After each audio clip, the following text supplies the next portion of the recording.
thank you for joining me. Pleasure, as always. We were going to have a quick chat about social value. Yep. And the S of ESG. Yep. Because we're doing a little series of these and we've just had a little conversation about the E. And we thought it raised loads of questions, didn't it, about the S side of it, the social side and social value, specifically around property and the wider real estate market. Mm-hmm.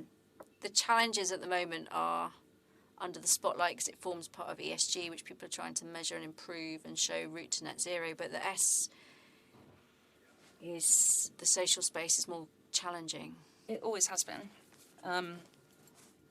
Measuring people, measuring feelings, measuring emotion and improvement is really tricky when it comes to property because people aren't affected just by their property. Like you can quite easily measure the carbon output of a building, but measuring a single person tenant's happiness is not just going to be affected by their building. It's really hard to narrow down and pinpoint.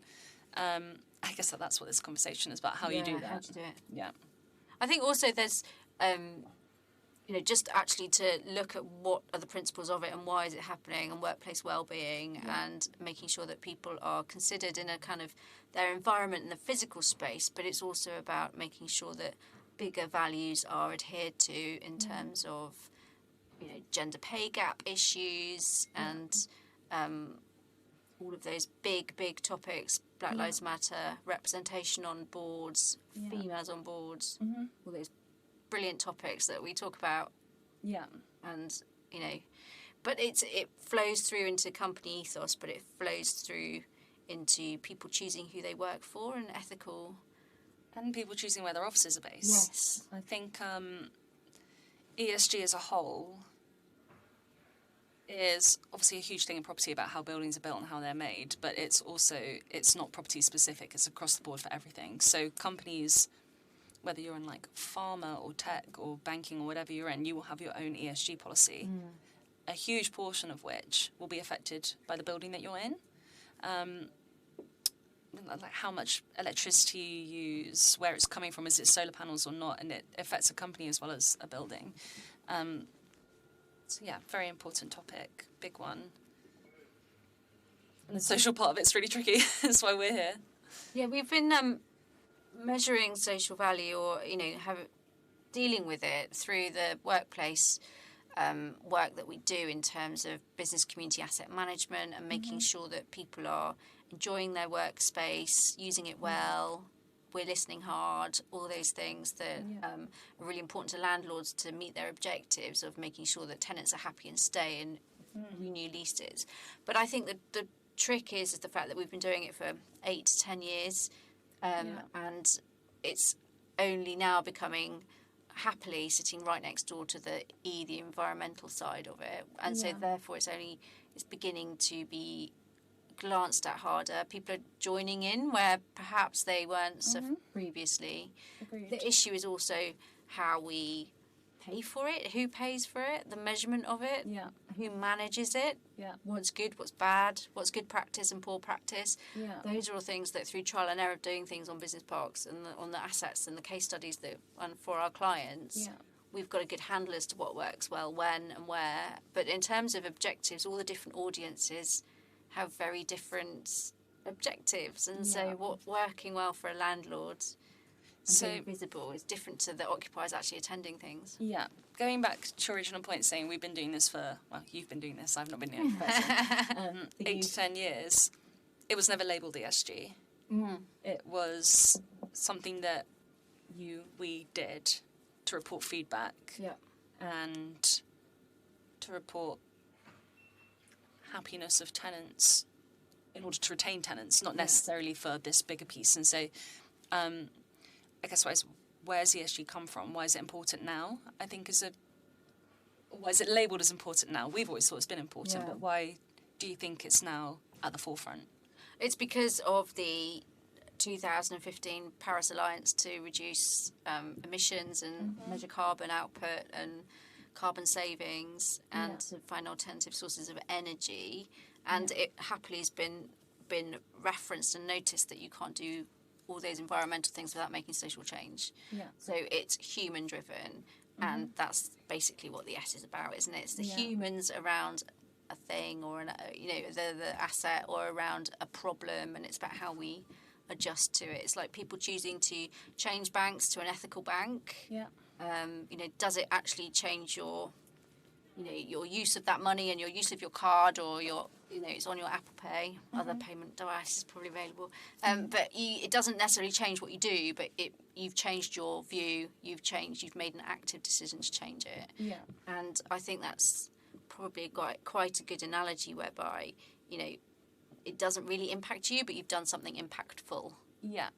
I think also, you're right, everything is driven by social change, and it's very modern. I don't know how to. Everyone's doing it at the moment. Like, social values is big. Like, morality is big. Your ethical guidelines are big at the moment. I don't think any big companies really get away with doing unethical things anymore. Yeah. Or ignoring things. Also, there was a point where you just wouldn't have to comment on these things. You now definitely do. We always say it's better to comment than ignore. And it's not greenwashing, or what was the one you said earlier when it comes to social washing? Yeah, maybe I said that. Social washing. You can't just say the right buzzwords. You actually have to be doing something. People care now. Yeah, I read recently that there's two arts organisations in London. One's the V&A, and I think the other was I don't know whether it was another gallery actually, and they have cut their ties or sponsorship or funding, however we want to describe it, with fossil fuel companies basically. So BP was involved, and they've just sort of said it's not appropriate for us to be, doing that anymore. So, so there's a movement towards doing the right thing. Yeah. And I think that's really important, that, as people who advise clients who are mostly landlords in this space, they have to do the right thing. Yeah. And they should be making sure that they do what's right, even if it's not even easy. And so perhaps that's a thread. Yeah. So ESG, when it comes to property, when it comes to practice, when it comes to what we do, how we measure it, how we would advise people to measure it, is complicated. Yeah, because it's not easy. Yeah, it's qualitative. Yeah. So it's because the comparators are not comparable. Yeah. And yet you need to obviously ask the right questions of your asset, of your occupiers, the actual individuals turning up at the space each day. Yeah. And you need to do it in such a way that you are... At the moment, there's so many different accreditations. Well, there's a number of different accreditations. And so depending on what you're aiming for or what badge you're trying to achieve, you have to ask different questions to get different things. And I think that's one of the challenges out there at the moment in terms of metrics, measurements.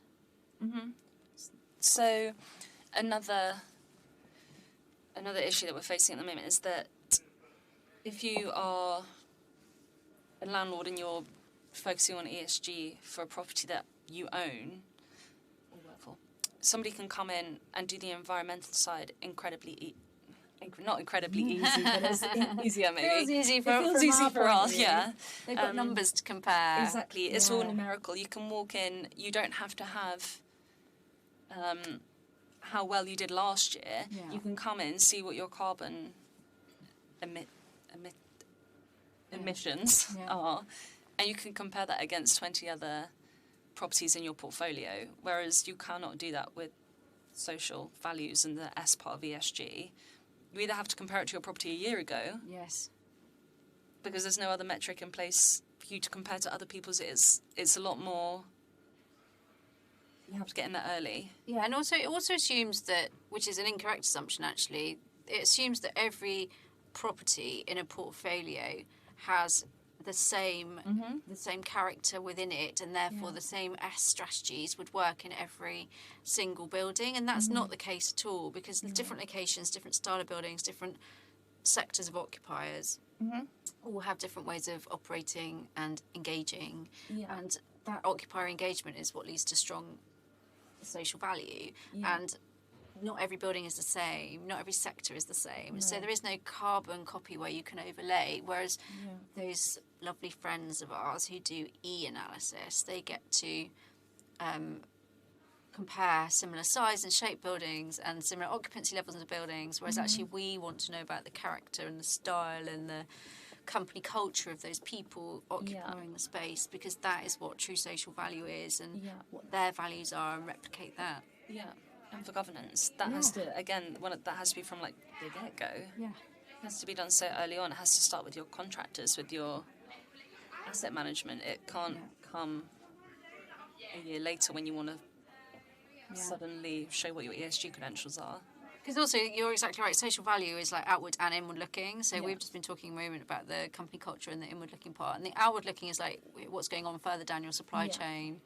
Who else who is investing in you? Are they safe socially, or have they got great values that you replicate? Or, are you buying, energy which looks green and isn't green, and stuff like that? Third party suppliers, all of those sorts of people. Is cost of living, and are you paying the London Living Wage? Yeah. The people who are working and helping you. All those things add to social value and add to the analysis of it. But also, it's every audience have their own audience, and so you could go miles out, or you could go very close. You could look very closely and do quite well. Take one step further out, and you are could be challenged. We are always going to be advocates for social value and listening to people. And I think the majority of people would agree, be like, yeah, of course we care about the S and ESG, we really do care. But in practice and where the investment is going, I don't think it's necessarily true. Just in the sense that the S and ESG is such a big question mark. Yeah. So much has been done into governance, so much has been done into environment. It's our turn next. It's our turn next, exactly. I think we need better comparative methods. We need better metrics for actually measuring this stuff. We need further guidelines. It needs to be spoken about too, because it needs to be spoken about across assets and across cities and everything. And then that's the only way you can make real comparisons, which we just don't have yet. No. We'll keep talking about it. We'll definitely keep talking about it. Totally. Thank you for joining us today.